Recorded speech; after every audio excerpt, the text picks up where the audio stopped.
One day on Farmer Byer's farm, which was a farm that was different from normal farms, because it contained numerous talking animals that also walked on their hind legs, but only in secret so that the government couldn't find out.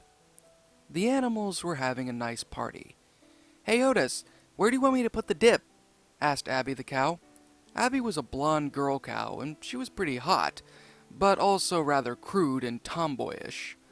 Otis didn't mind and still had a really huge crush on her. He didn't mind her abrasive southern accent. "Oh, right over there on the table, Abby," said Otis. Otis looked like a cow, but he was supposed to really be a steer who was a male, but he had udders, and nobody really made fun of him for it, even though it was weird. Otis pointed his hoof fingers towards the table, and then Abby walked over and put down the dip. They were having their party with all vegetarian food products because it would really be wrong for any of them to eat meat, all except all that the humans enjoyed because of, well, obvious reasons. Except Freddy the Ferret, because he secretly was a meat eater due to being carnivorous, but he had tried to be a vegetarian for many years. "I have brought pies," yelled Pig, as he waddled over with 3 pies and put them down on the table as well. "Hey, moron! Watch that so you don't... That's my coleslaw over there. Don't knock it off the table. I spent 3 hours making it," grunted Bessie, the brown cow. She walked past Otis and set down her dish. She was a relatively rude person, not just to Otis, but to the other ones, with the sole exception of Abby. However, despite her insults, Otis and the others never really minded it. They often proceeded to prank each other quite often, but usually those would backfire on Otis if he ever did that. Yeah, Bessie, nothing will happen to your precious coleslaw," Otis said sarcastically. "Otis, this is going to be a great party," said Pip, the mouse, who perched on Otis's shoulder like he usually did. "You said it, Pipster," said Otis back. He looked around. He saw the other animals, but one was missing. He knew who it was when he saw Peck the rooster come by with some cornbread muffins. "Hi, Otis. I brought my granny's secret recipe for delicious cornbread muffins," said Peck as he came to the table. "Hey, Peck, you haven't seen Freddy around, have you?" said Otis. "Oh, actually, Freddy is working on a really important dish that he said he was going to make to bring to our party. He's going to be a little bit, though, but he shouldn't be too long now. He's been working on it for quite some time," said Peck. So everyone was simply doing their usual thing and began playing a couple of old-fashioned games like ring toss, and then they went to go and eat. Hours later, Freddy wound up coming into the door. He was holding a large baking dish with a tin foil covering over it. "Hi, everyone. Sorry that I was so late," said Freddy happily as he put the dish on this table. "Hey, Freddy. Good to see that you finally came. What'd you make?" asked Otis as he tried to lift the cover of the dish. Freddy simply whacked his hoof away playfully and wagged a finger. Otis. No peeking. My dish is a super special secret recipe from my great-granny Fran, and I want everyone to taste it before I reveal what it is," said Freddy to everyone. Otis laughed. "All right, Freddy, you win. You have me at my suspense. Now let's get to eating what we can get and see what's so special about your dish." Then everybody got ready and set up to eat. Everyone filled their plates with the food everyone had brought to share, and Freddy had his secret dish by himself and spooned it onto plates for everyone to have without seeing what it really was inside of it. It didn't particularly look that strange. It looked more like a stew with a lot of rice in it. Everybody had some, and was genuinely enjoying it a lot too. "Boy, howdy, Freddy! This is the best thing I ever eaten," Abby said as she ate another spoonful of the delicious morsels. "Yeah, this is awesome, Freddy. What is it? You gotta tell us," said Otis. I'll say," said Pig, agreeing. "Yeah, what's a secret?" asked Peck. Everyone else proceeded to go on and start urging Freddy to tell the secret. Freddy simply smiled and said, "Well, okay, you guys. I'm glad that this is such a big hit. Now that I can tell you all this is my Grammy's special recipe for carny jambalaya." Everyone else looked around and looked particularly fine with that. However, Pip looked confused. and he began laughing nervously. That's funny, Freddy. Is this some kind of funny joke for your Gram's vegetarian jambalaya? He asked. Freddy shook his head. Nope, it's real. Pip spit out his food. What? What, man? You've got to be kidding me. Whoa, what's the matter, Pip? Asked Otis, seeing the shock and horror all over Pip's face. Carney means meat, yelled Pip as he clutched his tiny paws to his tiny head. Otis looked shocked and horrified and began spitting out his food and dropped his spoon onto the ground. Everybody else just gasped and stopped whatever it was that they were doing. What? Said Otis. You're kidding, shouted Pig. Freddy, what the heck? You better be joking, yelled Abby angrily at Freddy, who was still smiling rather largely. Nope, I'm not kidding whatsoever, exclaimed Freddy. You all just ate meat and you liked it. Admit it. You were loving it until I told you what it was. Freddy continued to point his finger at them all, and in turn started giggling. Oh, for the love of God, yelled Bessie as she threw down her bowl. What kind of meat was in that, you damned fanged freak? Freddy couldn't stop laughing. A little bit of everything. My Grammy never left anything out when it came to delicious meat. Beef, pork, lamb, horse, fish. He was counting on his fingers as he read them all off in his head, and then looked directly at Peck. Chicken? Peck gulped. Freddy, what the hell is wrong with you? That's just plain sick! Otis yelled. Abby grabbed her throat. Oh, Otis. Oh my God. We just all ate meat. We're all cannibals, she wailed. Freddy, what the heck is wrong with you? You yelled Duke.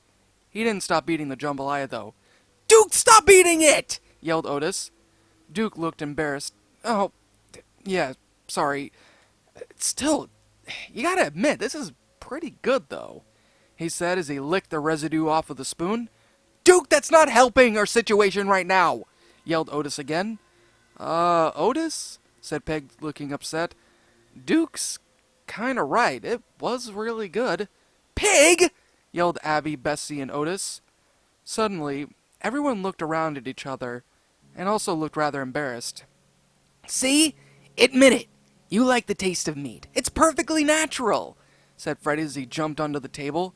Eating meat is a natural instinct and nothing to be ashamed of. I've tried for years to deny my true nature and always felt like some part of me was dying off and missing. But not anymore. I'm a meat eater, goddammit, and I can show you all the true way of happiness, he yelled as he waved his spoon. Oh, Freddy, why? Mumbled Peck as he backed away looking horrified. You all know the wonders of delicious meat. Even you guys who go around eating all your grass and leaves can enjoy the fresh taste of healthy, delectable proteins. Did you know that some farmers actually cut up their livestock and feed them to their own? Well, it's true. It's true, Freddy yelled as he danced all around the table. Well, now that I'm officially a cannibal, I guess I can go back to eating my food now, muttered Abby as she got her dish back. What? Have you all gone insane? Yelled Otis, seeing half the animals resuming their eating. Pip looked at Otis nervously. I don't know, man. This is some messed up stuff, but you deal with it. He then hopped off of Otis's shoulder and ran for this hole. What? Otis yelled, feeling like he was going crazy. Maybe we should just let this go and pretend it never happened, Otis, said Duke. You all are idiots. I'll see y'all later, morons, said Bessie as she stomped away. What? It wasn't any of you guys. What does it matter? Said Freddy while laughing. Enjoy it! Ugh, hell. I don't even know anymore. I guess it'll just be one of those kind of things that happen that we never talk about again, said Otis. He picked up his bowl and resumed eating like everybody else. I'm so glad that you like it, said Freddy happily. Hey, where's Peck? Asked Abby, looking around. Freddy smiled nervously again. Oh, well, I was gonna finish up with dessert. My mom's chocolate stuffed chicken surprise. He revealed a pot that had Peck tied up and gagged with an apple in his mouth, surrounded by chocolate sauce. Oh, Freddy. Everybody laughed while shaking their heads and laughed. And Freddy turned the oven way too high and Peck exploded into chicken nuggets. The end. And that, my little shadows, was Party at the Barnyard. Or how I like to sit there and call it, the Carney Jumbalya. A Back at the Barnyard fanfiction for another episode of Fanfiction Friday. Well, you guys, this by far was probably one of my favorite fanfictions that I've read so far. I mean, I've read cute stuff, I've read cringy stuff, but this is more of a cathartic kind of story to read. Now, what I actually can say I genuinely found the number one best about this fanfiction is the fact that it's so satisfying. Like, this entire thing going out, specifically with Freddy sitting there and making a secret kind of jambalaya, which, I mean, was meat jambalaya, and my god, there was literally everything in there. I mean, horse? Well, I mean, come on, what is this, Taco Bell? No, but this was really, really good. I mean, I could honestly see this being an actual episode of Back at the Barnyard, and oh my gosh, you guys, I visualized everything that was going on in this story, and people, it's so good. This entire thing is probably one of the, it's funny. It's funny, it's crude, it's crazy, it's got a little bit of swearing in it, but I kind of had to keep that on the low ball. And more importantly, this was just a really funny story, to be honest. I have to commend you, Dogs Bower. You did a really good job with this. Now, if anybody tries looking up this story, you're going to have a bit of a hard time, because this is in the miscellaneous section of fanfiction.net. But I will try and link the story down below. Really try and make sure of it that I do that. So that way you guys can enjoy this story too. Honestly, this was by far a really funny little story. I liked it a lot. But if I really had to say something that needed to be fixed up, it would be the grammar. It just doesn't exactly seem that some parts of it fit too well. I mean, like maybe like a different kind of word choice or something for some of the stories. And there were also a couple of parts where the punctuation really could have been revised a little bit more.